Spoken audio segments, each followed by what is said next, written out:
crate against the metal sides of the truck. The sick smell of burning rubber filled his nose. Tam yelped, scrambling to keep his footing.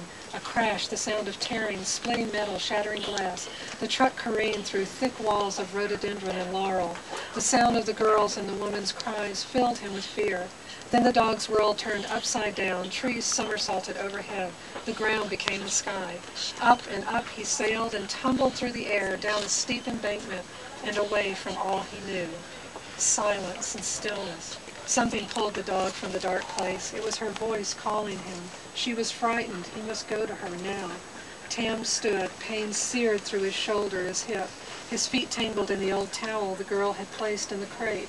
His legs would not hold him.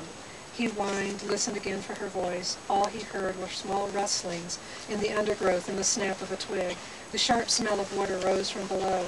Tam shivered. The memory of his girl's cries filled him with panic. Tam barked, clawed at the side of the crate. He pushed his weight against the wire door. Resting precariously on the rock ledge, it tipped forward. Dog and crate slid down the rock face, splashing into the creek below. The current grabbed them and spun them away from the bank. Icy water rushed into the vents of the crate. Tam hated water. He did not like to swim. He did not like to get his feet wet. Now the water rose up his legs. Horror bit deep into his soul. Tam cowered in one corner of the crate, then clawed at the door again, tearing his nails and pads. He pushed against the door. Rust and age had kept the latch from sliding into place. It gave way. He plunged into the dark, rushing water. Although the water pushed him away, the tags on his collar caught in the wire door, holding him fast. Tam pulled hard. He worked his head furiously, side to side.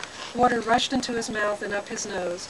Bracing his front paws against the crate, he dipped his head back and pulled, popping free of the collar and the tags that told everyone who he was and that he belonged to her. The current grabbed him, tumbling him downriver, away from the crate and the collar and the memory of the warm, soft bed he shared with his girl.